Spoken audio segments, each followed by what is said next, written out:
Welcome back, ladies and gentlemen. Oh, We're here. It's Spinny Saturday, three-man weave college basketball betting preview show. We are excited to be bringing this to you on a Saturday morning. Unfortunately, it's not daily yet, maybe. I don't know, but it's not right now. But it is Saturday. It's Spinny Saturday. You get that at the very least. We'll spoon feed you that. The chat is already popping. We love to see that, our live show on Saturday morning. Gonna go through the slate as in depth as we can. We've got 8 games on it right now. Matthew is our chat czar by popular demand. Everybody wants him in charge. How many games will he repeat that are on the outline? Over Over under under is two and a set half, Jim. Two two and a and a half right half. now. Two and a You half. know Shaded what? toward the favorite, minus I'm 115, moving quickly. I'm going under because there's only 4 games you can repeat in the first chat section. There's only 4 games after that. So I'm gonna go under 2.5, but that's, maybe I just have too much faith in you. We'll find I out. have two chat. We have so again, Discord members, thank you for joining us. If you're not a Discord member and you're just a Best Bet show regular, well, thank you for coming back. But please join us in the Discord. I have both chats open, our actual YouTube chat and our Discord chat. I'll be trying to field questions from multiple sources, which could only go poorly, Kai, but we will see. Yes. Love Hello. that. Love that, Matthew. Yeah, Kai, do you have any takeaways from the opening week? We've had 5 days of ball. Anything that really jumped out to you? No, not particularly, Jim. And this is because I recently went back to the corporate world, which blows. So I haven't watched a ton of ball this week. It's been more so just like a blur for me. But I have been aware of the happenings. I did watch Mizzou and Memphis. That was horrible for the second half. First half was great. We looked amazing. Go Mizzou Tigers. Second half, aha, same old for Dennis Gates from last season. Jim, it's early. Let's not freak out quite yet. Yeah, I'm close. I have looked over at the panic button and taken a gander of its placement, and I'm very aware of where it is and how it would feel to push it. Matthew, anything from this week for you that really stood out? I watched a little bit of Washington State last night, Jim. I'll go deep cut to start. The newly minted WCC school. Fun to see both. I call them the tandem twofer of Washington State, Oregon State. Both are just like really good early, and we'll see a lot of basketball left, but like very fun to watch and actually good basketball teams. I'm glad that they're bringing their best kind of the WCC, their new conference playground. Yes. But Washington State, David Riley's offense is delectable. I mean, just skill, shooting. They're going to put up 100 a few times this year. That's a terrifying offense with like real talent and skill. It's like the biggest mismatch hunting offense in the Yes. country, and they've got Truly like three positionless. They 6'6" take guys. positionless to Yeah, like the nth extreme. Yep. yep. If you switch on them, you're getting buried. Matt, I saw a little bit of draft scout Cedric Howard as a first round pick last night. Good. So Good. And I think there is, Watts is awesome too, but Coward's yeah. like a star. Yeah, he Yeah, is. there's definitely momentum for that. My takeaway, I've pointed out on Twitter, but efficiency, hello, it's continuing to be unbelievable. Overs are 62% for the season so far. They've had a couple just 500 days, but opening day and Thursday were both monster over days. So Kai, we talked about it a little bit. Be a little looser with your overs, be a little stricter with your unders. You really Yes. got to love an under if you want to bet it right now. The market's still trying to scramble and figure that out. That is my overarching message to you all as bettors. All right, let's get into the outline, boys. We start off with, oh, it's opening Saturday. We've got Ken Palm 1 versus Ken Palm 2. That's pretty exciting. We Let's like to have go. that on Saturday night during Mizzou, Oklahoma football. Puke. Kai, we're looking at Houston -5. This line's been bet up because of some of the off the court stuff that I'm sure you'll touch on. Total of 141.5. It's definitely been bet down. People liking the under. Mhm. What are you looking at with this matchup? I agree. I like Houston in the under too. I agree with the market. Game of the year. Game of the year in week one. Auburn. Jim, we talked about it in the Discord. Join the Discord. Trilly Donovan Discord. Burner ball. 3-man weave. Here we go. Auburn looks for real, for real. We've seen them one game, but we saw the potential with this team in the preseason. They certainly have looked good so far. Yes, the weird travel issue. A fight broke out on the plane, apparently between a freshman and a redshirt freshman. So not like a huge impact on the court, but you never know with like locker room stuff, chemistry things. We'll see. That's probably why the line skewed towards Houston, of course. Two best defenses in the country. I still think Matt Houston is the best team in the country, maybe by a considerable margin. I think they're solid as a rock. So I did get in a little bit earlier on this line. It's getting to the point where I would probably make it, so I'm not going to make an official bet here. But I still like the under slightly, even though it's come down a few points. Yeah, it's 141 now in some places, so it's really coming down at American Airlines Arena where the Mavs play, correct? So yeah, as you guys mentioned, No, Rockets. this is the Rockets. Oh, the in Rockets. Houston. Yes, so semi home for Houston Cougars. Yeah, okay. So yeah, Baylor, but not at Arkansas, their and home Dallas. venue. Matt. That's right. Thank you. I do like under as well. Can't possibly say this in good faith at the current price, though. I think some of these big marquee games, we saw this in Kansas, UNC last night. I mean, different beast, obviously, two more offensive teams, but these big early marquee matchups, the game sort of turns into like a pickup game a lot of times, where it's just like Gonzaga, Baylor, Jimmy's, again, bad example because two bad defenses, Auburn, Houston, two vaunted front lines. It could get mucky. However, I do think from hearing Samson talk, I feel like this game is just going to be a who the heck knows. Great live betting opportunity, and I think maybe a good over, Kai, at the current value. Ooh, I don't agree with over. Houston's not a pickup team. Like I don't think No. they'll fall into that trap, I suppose. I kind of still like the under a little bit. I think the defense, both teams are just going to have such a hard time scoring. There's just no easy baskets available against these interior defenses. My worry with the under is fouls. I think you could get kind of a march to the free throw line between the two. Matt, you're typically kind of a neutral site NBA arena under guy, so I'm surprised that you're leaning. They're not all created equal, Jim. They're not all created equal. I mean, aren't the Rockets like leading the NBA in scoring this year? So obviously not a real thing. The rims are like Maui rims at Houston's venue. Yeah, I think that was relevant to the UNC Kansas last night. The fact that it's in a great home environment with more energy and atmosphere. That thing just started ping-ponging back and forth up the court. Both those teams want to run. I'm not sure I believe that about Houston. So I'm leaning towards the under where it's at right now. Side Kai, I'm not punching back against the market here, but I don't think the lack of Hudson and Howard matters at all for the spread. The two guys on Auburn that aren't there.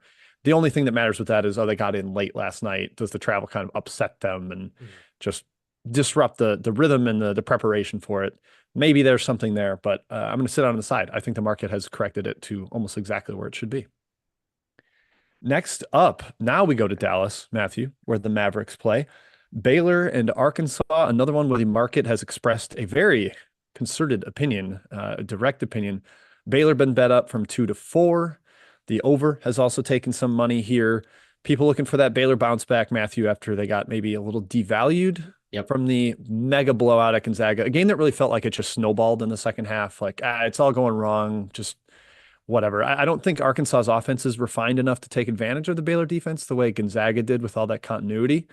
So I did like Baylor, got Baylor at 2.5. Still sort of lean their way, but 4 is a little dicey for me. What are you thinking?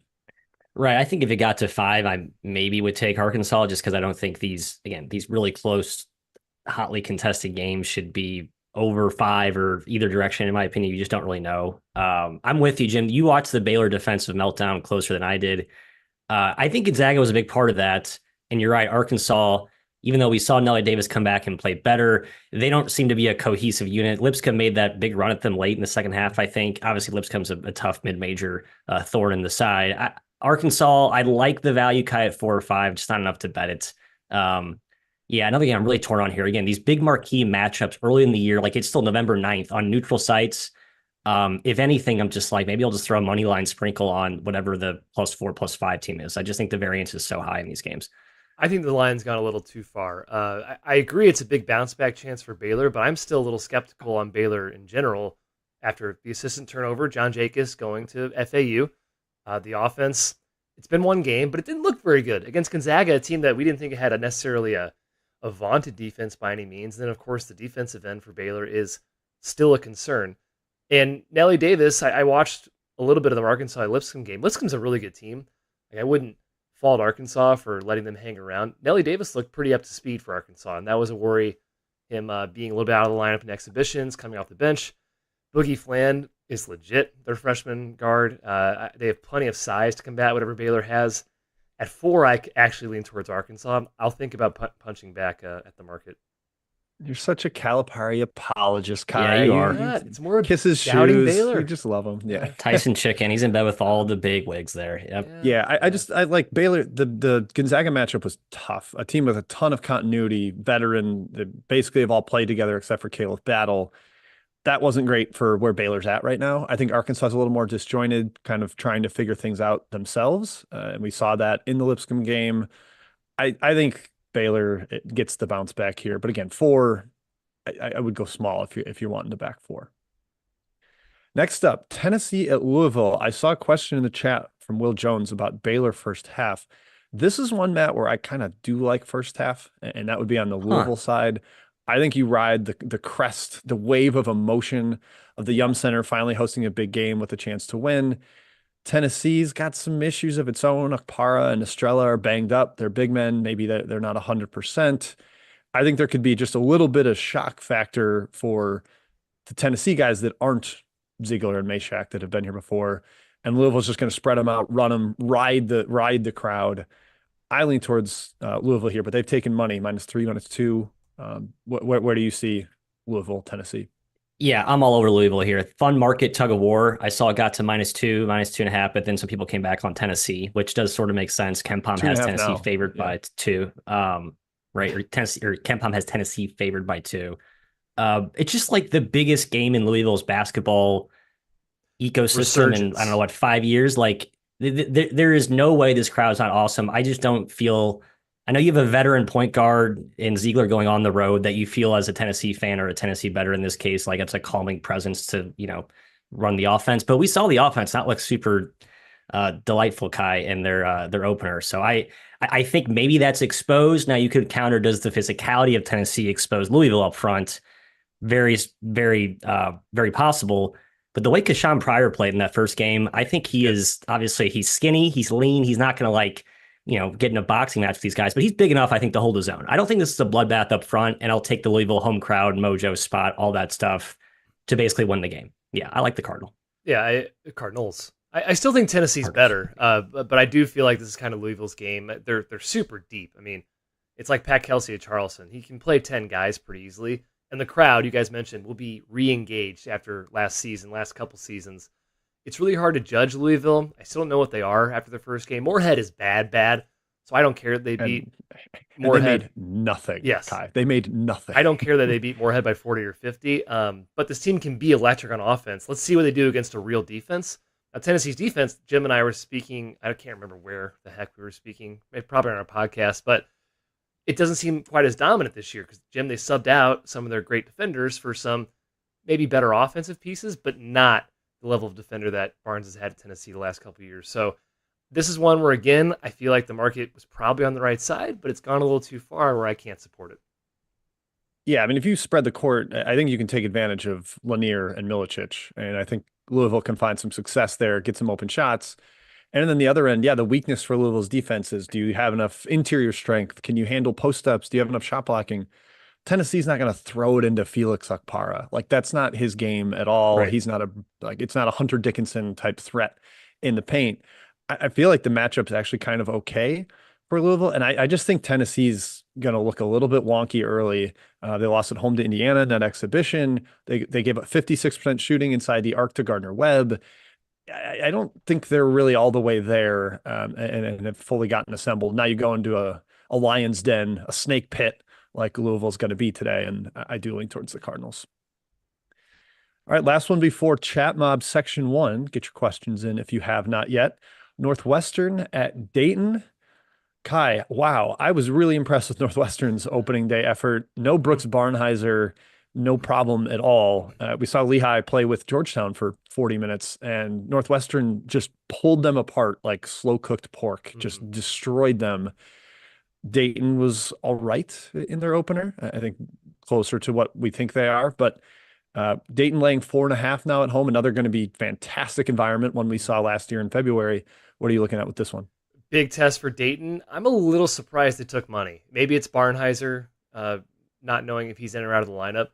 Because I agree, Jim, that effort against Lehigh, you might say, oh, it's Lehigh.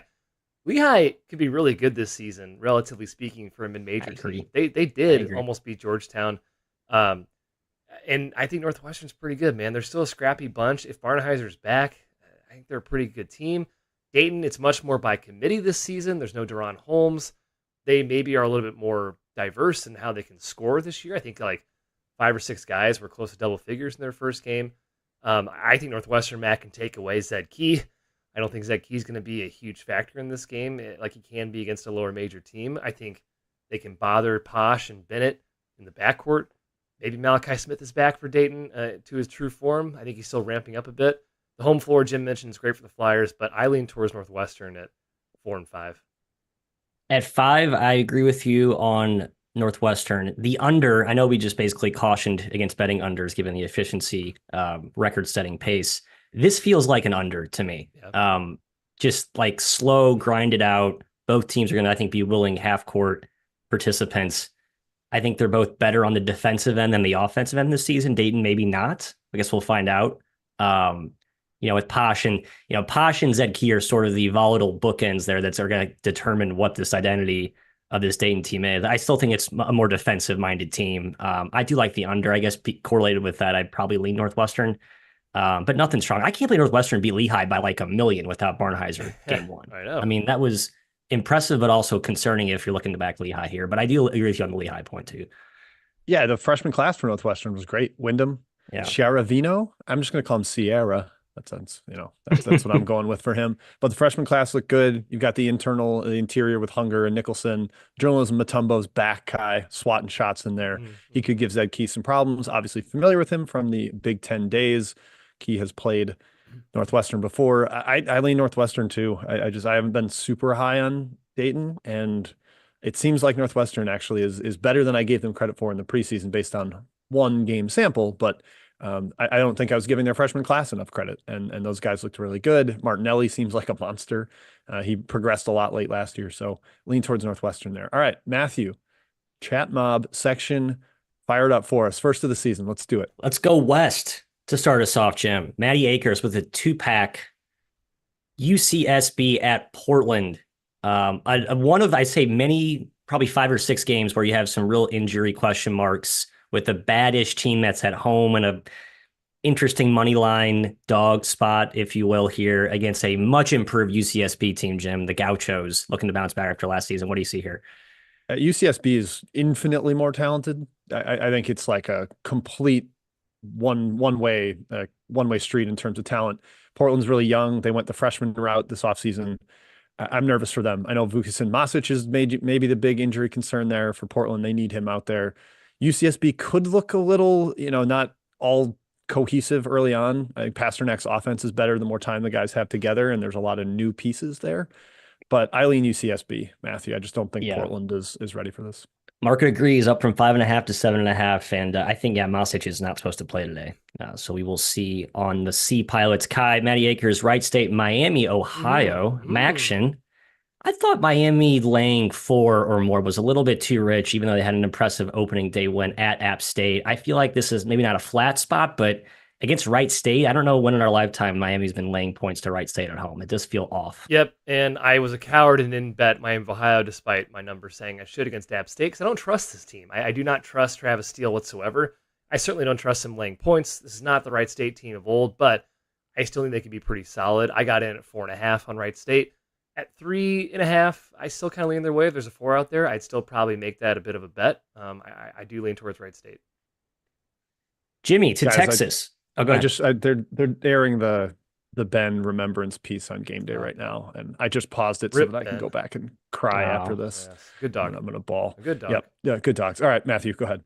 I probably shouldn't. Sorry, not to make it more depressing, but I did the USF banner is a new addition to my background for AAR. So R.I.P. King. Jim, to Texas, as I was saying, UT Arlington is hosting Louisiana Tech in what might be my favorite mid-major tussle of the day. Daniel Baccio and company going from Ruston to Texas, which has a brand new team this year, the Mavs. But I mean, KT Turner proved he can coach last year. So I think it's a toss-up. It's a -1 spread. What do you like? A little scared of the continuity advantage that Louisiana Tech has. As you mentioned, UT Arlington throwing a lot of new pieces together here, but I like Arlington. I'm with the money. I think the guards of Louisiana Tech just do not convince me. I watched them, and I remember last year just feeling so lukewarm with them. I think Arlington's got a big edge in the backcourt, and Turner proved enough last year, Matt. I like the Mavs. Kai, we're going to Jersey. Seton Hall hosting Fordham. What should be an ugly game. Total's been bet down to 135. Shaheen Holloway and the boys laying 10.5 to the feisty Fordham Rams. I like the Rams. That's my 2 cents. Kai, your thoughts? I do think it's a little high. Fordham did not look good whatsoever against St. John's. I don't think Seton Hall has that gear that St. John's has. Seton Hall struggled with St. Peter's. That's not super surprising, just given that those two teams basically play the same because that's the style that St. Peter's kind of emulates is Holloway style at Seton Hall. But I do think Fordham, Matt, is the way I'm leaning on this one. I don't know why Keith Urgo has struggled the last couple of years, because I do think he has a lot of talent. He certainly has a ton of size. So I do lean towards Fordham there. A quick interruption, late question. Bucknell, Kentucky from Joe. Don't touch this game. Kentucky was bet up 10 points, and I just wanted to call that out here. We're not even going to discuss. That's probably I like Kentucky by 50. I think I like the Kentucky lower. Mark Pope and buy games, yes, please. But it's 29 now. It was 23 this morning. Yeah, there's a point where it just doesn't make sense, and I think at 30 it doesn't. I mean, Bucknell's been like legitimately good the last 3 times they played. So, although St. Joe's might just be a terrible team. Yeah, right. Exactly. Kai, how about this one? Seattle hosting Liberty. There's our first one. That's our first one. The rundown. Oh, it's on the outline. How does this make the outline? That's one, folks. That's one. How is this on the outline? It's a good game, I guess. All right, we'll discuss it later. Stop it. You like both. Sorry, Mike. Hey, you know what? Mikey Zhang has given me money for diapers. He deserves his questions answered first above anyone else in priority. I wanted to get a little double dose in this game. Sorry, Mike. We'll get to it at the end. Jim, we divert to Florida State against Rice. Where's this game at? Neutral in Houston, correct? Toyota Center. Same place. Yeah, Auburn, should be Houston. ugly. Are we impressed with Florida State's opening victory over NKU? Kind of convincing? No? Northern Kentucky's terrible in non-conference. They don't know how to play their zone. Sam Vinson was playing his first game back from a torn ACL. I think FSU should have taken care of business there. Sort of like the under here, NBA Arena. FSU is starting a gargantuan lineup. Like the only bigger lineup in the country might be Boise State. They're basically starting no guards. All bigs, let those guys handle the ball. But I think Rice is going to be feisty. I don't really want to lay double digits with FSU against a team I think is relatively competent. And I think Rob Lanier is better in the dog role, Matthew, than he is laying points. So I lean Rice in the under there. I agree. I like Rice. I don't know why I haven't bet that yet. Donovan Hill, Lipscomb hosting Wofford, Kai, the Terriers. God loves the Terrier, as we all know. I kind of like the Bison singular. Bisons plural hosting the Terriers at home in this spot. I'm not a Wofford guy. Well, I do think Wofford's going to be a lot better this year. They bring everybody back, but I love this Lipscomb team. I mean, I freaking love this team. I think they're awesome. Ognacevic is already dominating. Even against Arkansas, he played well. Yeah, it's gone from 3 to 4. It's up to 4. Yeah, right. I loved it at 3. I still kind of lean Lipscomb's way at 4, but it's more hesitant. But it's a lean their way for sure.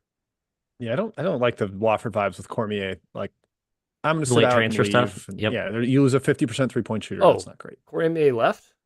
Yeah, he's redshirting and transferring. Yeah. Okay, I like Lipscomb.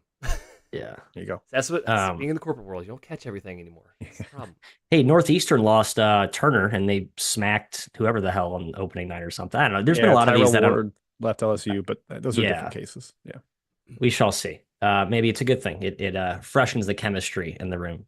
Addition by subtraction. Jim, let's get 2 more here from Ted Spencer. Marshall Toledo, fun mid-major tilt, which would have been more fun last season, but we don't know what we're getting with Marshall. Over That's points, the rocket ships to the moon. This is my rocket ship. I'm a Toledo man today. Not a huge believer in Marshall and the new coach, handpicked by D'Antoni, who was escorted out of the job, basically told to forcibly retire. I think Toledo's already played a tough road game. That helps. They're not going to be bothered by the environment, and I'm giving their transfers a bit of a mulligan. They shot horribly on the road at Troy. I think he had a much better rocket performance today. I like Toledo. Can I yell? Jim, right back. Oh, go ahead, Kai. I'm going to yell at the market real quick. Ken Palm has this game at 5, and it opened 2.5 and never got over 2.5. So a little bit of a good job, market, I guess. Yeah, well done. Yeah, they're smart. I would ask about Montana State. It was 10.5. Now it's 9.5. Open 12. Wichita State hosting Montana State after Montana State gave a game effort at Wisconsin. I tend to like the dog here again, Kai. Do you like it at 9.5, or is that too low for you? What was the game I was responding to? Our chat Wichita State, Montana State. Sorry, my fault. Well, I really liked Montana State in double digits, but now it's come below 10. Market's good. Yeah, market's good, man. I got an 11.5. Montana State. They hung with Wisconsin. I think Wichita is really good, to be fair, but I don't think this spread should be double digits. I don't think Wichita's quite that level quite yet. All right, last one before we go back to outline, and I will just confiscate this one right now. Arizona hosting Old Dominion, and to no surprise, that line is now 33 after opening 28. I mean, some of these lines aren't even real anymore. Old Dominion could be feisty, but against Arizona, it doesn't matter. Arizona played bad and still won by like 35 in their opener. So I like Arizona. That's my 2 cents. All right, Jim, back to you. Yeah, they're kind of built to blow teams out. I'm going to make Toledo one of my best bets, by the way. I'll throw that in there. What do you got? How about that? I'm double checking the number. +1. Toledo +1. Let's go Rockets. All right. That is one best bet. Okay. First up now on the outline after Chat Mob, Washington at Nevada. Shout out to SRG in the Discord, fan of both these teams. So it's a tough one for him. He's got to get the split jersey, half Nick Davidson, half Great Osobor. I'd love to see that. Kai, Great Osobor returning to a Mountain West arena here. This one got up to 7.5, and old Jimbo picked off that number. Now it's at 6.5. Yeah. That felt a little bit high to me. I think Washington's a little better than they showed in their debut. What do you think? I love the pack, but I agree, man. This line's way too high. Hey, they're really familiar with Osobor, at least. Maybe that's an angle. Nevada knows exactly what Great Osobor is going to do. Washington did struggle against UC Davis. It's possible UC Davis is a bit scrappier than we gave them credit for, losing Elijah Pepper, but I just still don't think it's a great look. In Nevada, man, I'm telling this team could be a wagon. With Kobe Sanders coming in, he looked legit against Sam Houston. Sam Houston's no joke. Davidson was awesome. It's just too many points to lay. I can't believe it touched 7. At that price, I would definitely be a Washington backer. Even at 6.5, Matt, I'm still leaning towards Washington. I don't lean well. I definitely lean Nevada, but not at the number. I'll just end with that. I like this Nevada team. I was shocked how good Kobe Sanders was in his debut. I was sort of skeptical that he would be like the unicorn piece that he was lauded when they signed him. I just thought the strength of that team was more just their depth, and they have like 12 bodies who can all play pretty interchangeably. So, no one guy is all too important. You can kind of, combat ups and down nights from individual dudes. I think they're going to be a consistent team, a team that you can back in the right spots at the right price, Jim. But at 7.5 now, market's gotten too crazy with this one. I think you got to stay away. It's 6.5 now, Matt, if that matters. Down 6.5. Yeah. I think 5 would be where I'd say go for it, folks, but not 6.5. Fair enough. I mean, Washington was like 2 for 14 from 3 in the opener. DJ Davis was horrific. I think he will look much better today. But Nevada's huge on the perimeter. That's a little bit scary for Davis. He's small and has a little bit of a low release. This feels a little like everyone racing to fade Arizona State because they looked like crap in their opener. So, we got to fade Washington because they looked like garbage. And then look what Arizona State did to cutesy Santa Clara. Sad for Herb Sendek and the boys. Jim, I'm tracking these. When the market is 99% on one team, that is probably 40%. So far this year, 0-2, Kai. McNeese, South Dakota State, lose last night. Arizona State, but let's Santa not Clara. include all those. I think I've been on the opposite side of a few of them.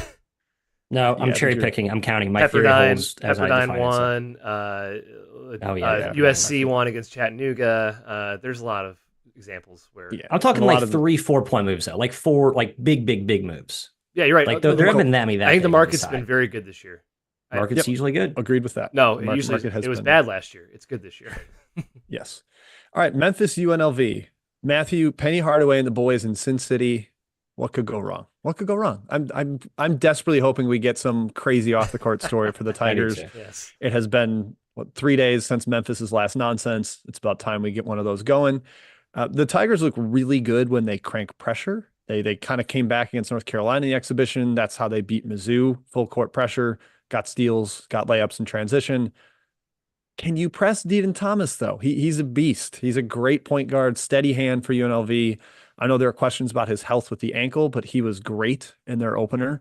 Played big minutes, too, so I'm thinking he's going to be full health. Maddie, I bet UNLV as a dog, they have swung to a -1 favorite now. What are you thinking?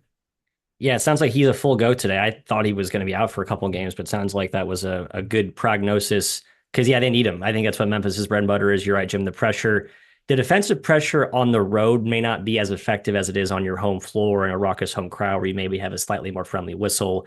That was sort of the momentum that Memphis rode to get away from your Mizzou Tigers. Harder to replicate in a hostile territory, especially with a really good point guard. Now, DJ's still young. He's not bulletproof in terms of his ball security, but he is really sound. I think if you're a Rebel backer, you feel pretty good about yourself here today. Just if you want to keep it simple, Memphis could be a fade, and we haven't seen that yet because they got a good matchup opening night. This is probably a good spot to fade them. Sorry. Yeah, dysfunctional Memphis came back against Mizzou. Mizzou was beating them pretty good in the first half. Yeah, first half you guys were I mean, they got Mizzou team that collapses in the second half against pressure. Perfect matchup for Memphis. I think Memphis is still ridiculously talented. Haggerty, Hunter, Rogers backcourt is no joke. Musa Cisse is a freak. He's an insane defender. Like, Did you see the like little kip up thing he did after he yes, fell down? yes. Like that guy's It's 7 feet tall. Are you e- kidding me? everything that went near the basket from Mizzou. If he was there, it was like no chance it's going in. At UNLV, hey, they struggle with Alabama State, a team that I don't think is that bad in the SWAC, but still, again, I'm glad Thomas played. Cherry had an awesome debut. They've been talking him up all offseason. They're a big guy. But I think Cisse kind of takes Cherry away. And I think Haggerty Thomas is a wash. I actually lean towards Memphis a little bit, and I took a little bit of the under as well in this game. Ooh, Yeah. interesting. Yeah. Okay. Yeah, Alabama State was good. They made threes, which they did not do last year. They didn't really make any shots last year, and maybe that's concerning for UNLV's defense. We'll see. Next up, Boise at San Francisco. This opener felt very overreacty to each team's opener when Boise demolished a young, figuring it out Oakland team at home. San Francisco had troubles with a refreshed Cal Poly team, and suddenly Boise's a 4-point road favorite. Well, Matt, that did not last. They are now down to a 1.5-point road favorite. I like San Francisco where it opened. Right now, I would probably leave it alone, but I do think San Francisco has the size to combat this gigantic Boise State lineup, and Tyrone Riley is legit. The freshman for San Francisco. His dad went to USF. He's one of those guys that probably snuck under the radar because of the portal, and he just wanted to go where his dad went. He's awesome. Yeah, he's awesome. I like mentioned his pedigree in our preview, but I didn't really dive into him as close. I didn't know. I thought he wouldn't really play a ton because this is a deep team. Like that's been sort of Gerlufsen's thing. They have a lot of bodies. They're very deep. They've been very good as a favorite historically. Obviously, this is a close, same class type of match with Boise State here. A team that I've looked the last 3 years, kind of no team I've lost money. Top 5 teams I've lost the most money betting against Leon Rice. Like every year I'm like, yeah, Boise's roster looks good, but like, is it that good? And he's usually just better than I expect every season. He's awesome. So that concerns me. I did take San Francisco small at +2, trash value. I know San Francisco is long positionally, but they're not like thick and girthy at the rim. And I wonder if Boise, I think Majeski mentioned this in the chat, that they might be able to play some booty ball of sorts. Boise might just be more physical than San Francisco up front, basically. Yeah, I love the Dons at 4. I mean, that was, yes, Pat said it was a gift. Nothing's a lock, but I really liked that line, obviously. Great chance for a bounce back for the Dons. And Cal Poly, yeah, we think Cal Poly is pretty solid. Cal had a great effort last game against Cal Poly. Boise blew out, Jim mentioned, an overmatched Oakland squad, a cobbled-together Oakland squad that's still learning their ways. I'm not convinced necessarily for that effort. Boise starts 4, 6, 7 guys, pretty much 4 forwards. Jim mentioned it too. I think maybe Matt did too. San Francisco's got plenty of size to match up with that. They're not their typical team where Boise can overwhelm you with size. I think the Dons have enough to handle that. The spread's gotten a little bit low. I think it's going to be an awesome game. I do lean towards San Francisco winning this game, but yeah, Boise is still a legit team.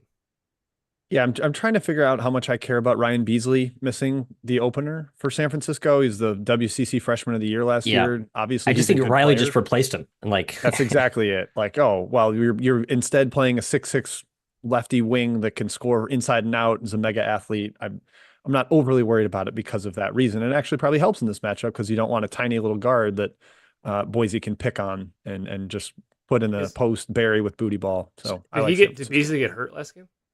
No, he just missed it. He just didn't play. Oh, he played. I missed that too. Robbie Beasley played. Yeah, that's Robbie his brother Beasley played. Oh my Ryan did not play. The better one did not play. Oh my gosh. So the 5-man for USF is Carlton Lingard. That's what concerns me. It's like he's a stretch inverted 5 guy now. Like at UTSA, he was just bombing threes and they were awful defensively.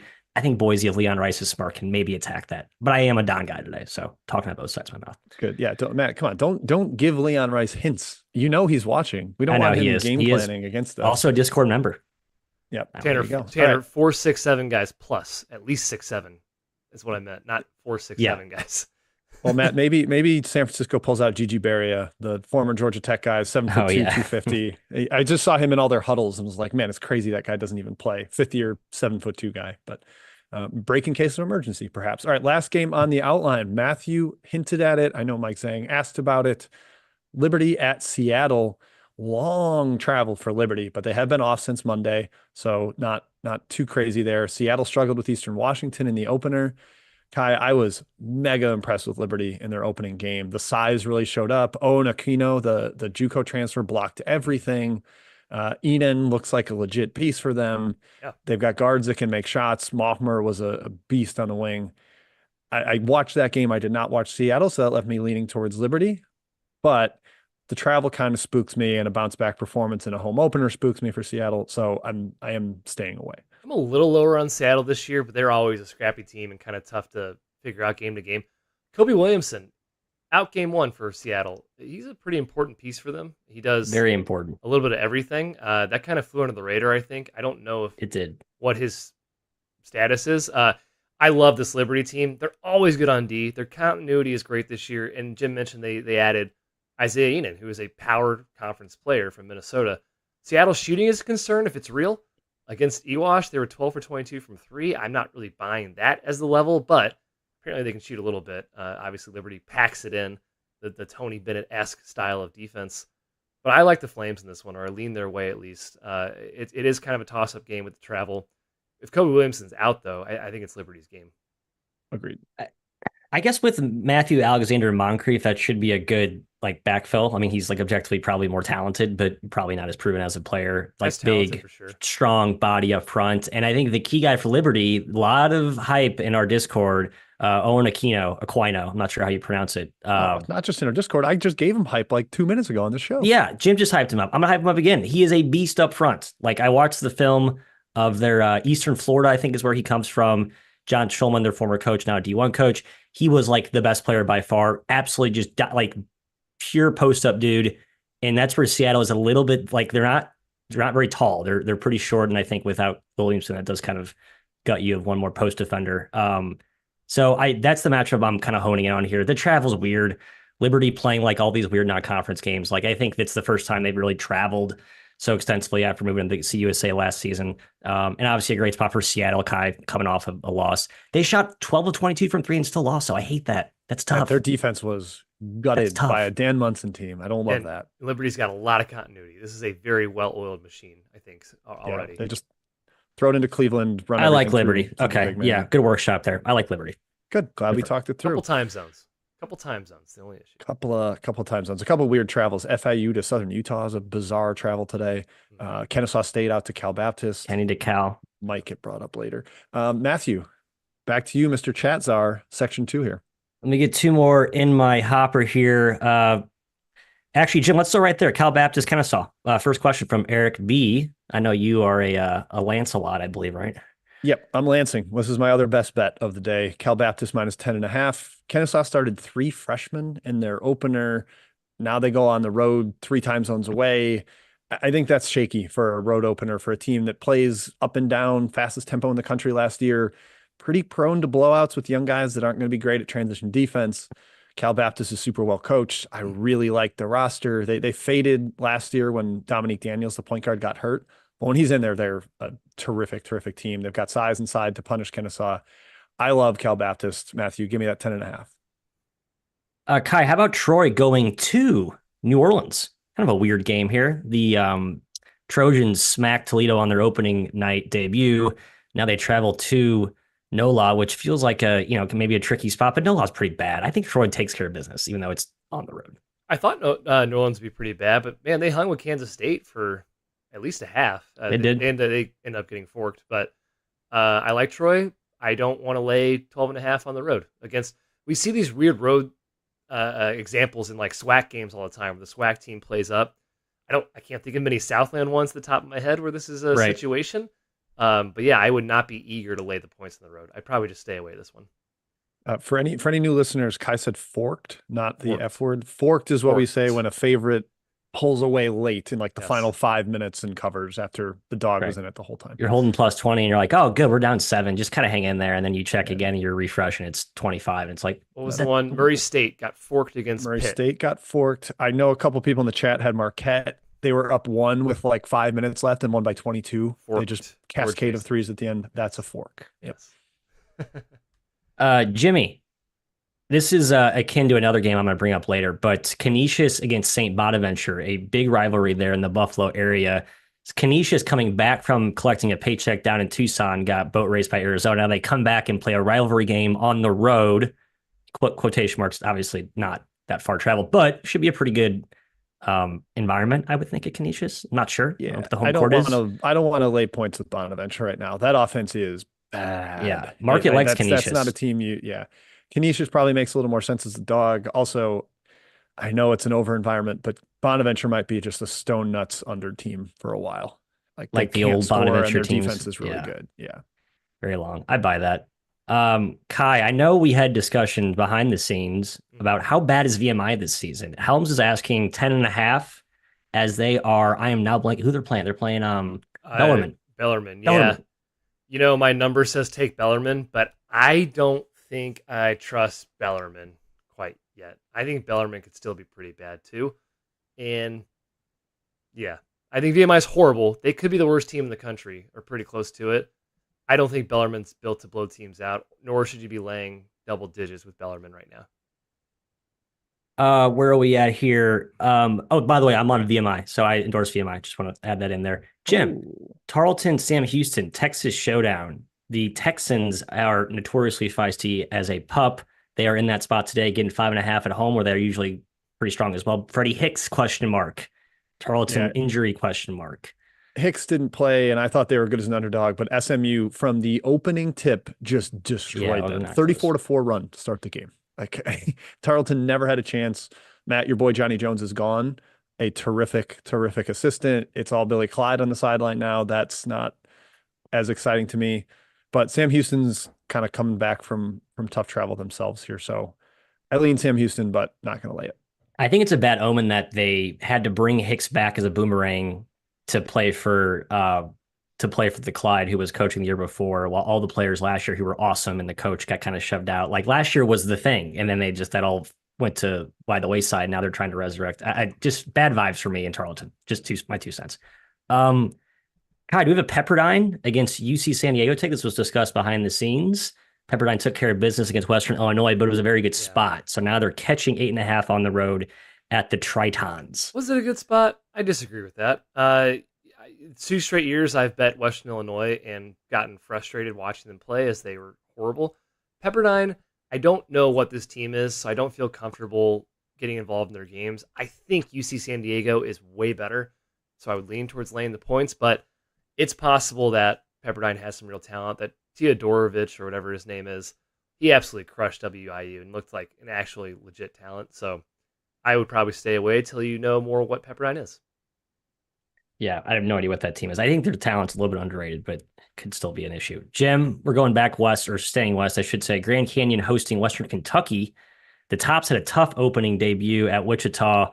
GCU looked really good without hosted Wichita, sorry. And then Tyon Grant Foster for Grand Canyon is out today again, correct? But that's still a very good team, very deep team. How much do they miss him? Do we want to lay 12.5? Feels high to me. I'd consider laying 12.5 because Western Kentucky plays so fast and you're going to get a ton of You'll possessions. play to a bigger number, yeah. And as good as Grant Foster is, this team's super deep. Like their ninth man is like a former top 100 recruit. So you take a guy out and the backfill is actually really talented. Jacoby Coles had a monster debut. I'm a little worried about the coexistence with Grant Foster when he's back. I think both those guys want and need the ball, but Coles is great. And with no Grant Foster, I think the pecking order makes a little bit of sense. I'd lean Grand Canyon. Kai, what about North Dakota UTSA, the Roadrunners and the Fighting Hawks? I was very disappointed with North Dakota's opening game at Colorado State. They looked bad, and UTSA is sort of who the heck knows, right, with their pace under Clonch. Yeah, they're a potential really good team because I think Austin Clonch is great, and you could have this team kind of rolling like he did at Nichols, but I think this is too many points to lay. I lean towards North Dakota in this game. I think going to Colorado State is a tough first matchup for them, so I think this is would be more in their favor. Did this game get canceled? It's not on Ken Palm anymore, and It did. It got totally postponed. I'm an idiot. Yeah. I'm an idiot. Okay. I'm staring at it. It's red right now Did it across get my postponed? Screen. Yeah, let's, I don't know why. I got bets down in that game, so hopefully, well. Oh, your money's gone now. We'll archive that analysis and we'll put that in the next show when that game actually does occur. Canceled due to inclement weather per UTSA men's basketball. Yes. Jim, Utah Valley hosting UTEP. Fun game. Market loves UTEP. Open -4.5. Now it's down to 2. I like the Miners too, Jimbo. I don't know if I love it, but I like it. I don't like it below 3, or I don't love it below 3. Yeah. I still like it. I think the Miners win outright. Let's go mining, Joe Golding. Yes.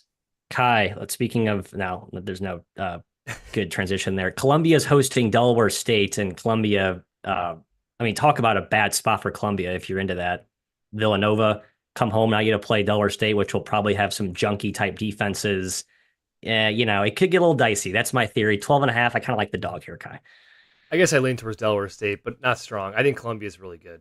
I think they're a contender in the Ivy this season. I bet Dell State. I bet them. I think that's the right play, Jim.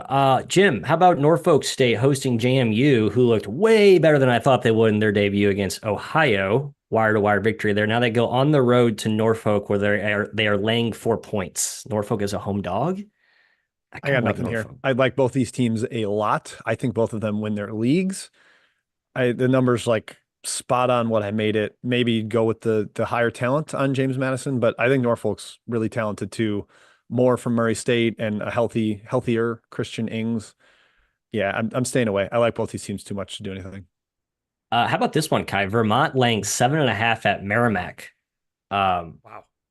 Kind of a weird matchup in general, but stylistic, very fun. And market loves Vermont. I mean, Vermont's been great. Obviously, they just got boat raced by Auburn, but that happens to a lot of teams. And they won at UAB, which looks pretty damn good. So I kind of like the home dog here. I mean, 126 covering 7.5 was 126. The total cover 7.5 is going to feel like a mountain, in my opinion. Yeah, and I think it's going to be gross and ugly. I don't think Vermont, as you saw against Auburn and even against in their first match against UAB, they're not like a high-powered offense, but they are really scrappy. And that Merrimack junk zone, that's tough to prepare for if you've never seen it. And I don't think that team has gotten like significantly worse since last year, even with Durkat gone. I still think they're going to be like even a contender in their new league in the MAC.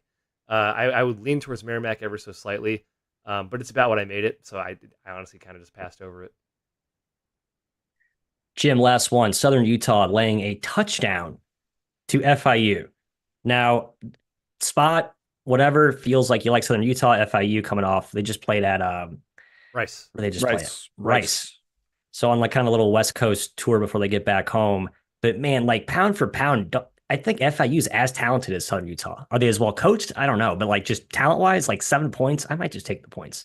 Yeah, this is too many points. Despite the travel, like Southern Utah, I don't want to lay a touchdown with them against. I'm not going to call FIU like wildly competent, but they can do some things that could bother Southern Utah. I wouldn't say Southern Utah has like, oh man, elite ball handling, and that's what FIU does. Is they turn the game into just a manic chaos fest. That Rice game was like every team turning the ball over. They couldn't dribble, they couldn't pass, nobody could catch the ball. In a complete slop fest, I would prefer FIU. Yeah, I mean, Rice was laying 6. I mean, I think Rice is better than Southern Utah, right? So you kind of get in a free point in theory. Yeah, right? Southern Utah merely adopted the dark. FIU was born in the sloppy dark. Last second checks in chat, not the buzzer. I see none. Best bets. Jim, you already gave 2. Kai, you have been coy about yours, and I'm still trying to cross one of the 3 I written down off my list. So Kai, while I stall here and fill time. Recap mine. Jim, rehash yours, please.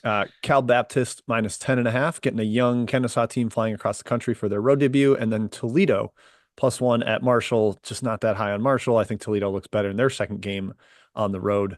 Those are my 2. Mr. McEwen, what do you got? Yeah, guys, I'm punching back a little bit. I took this at a worse number, slightly, but New Mexico State minus 3.5 is my best bet. Going to Utah Tech. I think Utah Tech is one of the worst teams in the country this year. I think they're horrible, and I expect a huge bounce back this season for New Mexico State under Hooten. Zoddy Jackson, remember the name. I believe he's a West Georgia transfer. Great first game.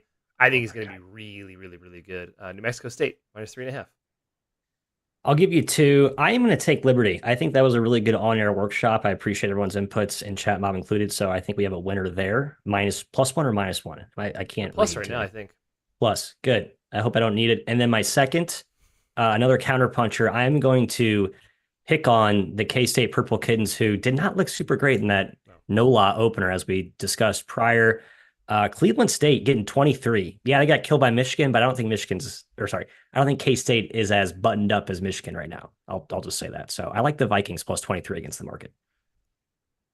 There it is. That's it. Those are our best bets, folks. We will put them in the spreadsheet in the Burner Discord. Join there if you every day. We'll put those in sometime around like between 10 and 11 a.m. Central. And if you want early access to them, they'll be in the sheet sometimes before we even message the Discord. So a couple people have gotten better value based on that. That's it for today. We'll be back next Saturday, same time. No daily shows, unfortunately, but we are discussing betting every day in the burner. We've got a whole channel dedicated to it. A lot of fun discourse in the Discord back and forth in there. So join. The link is in the description. Look at Kai. Also hit that thumbs up like button on the way out. We really appreciate that. Thank you everybody for tuning in. Great chat work today. Enjoy football, enjoy basketball, enjoy your Saturday.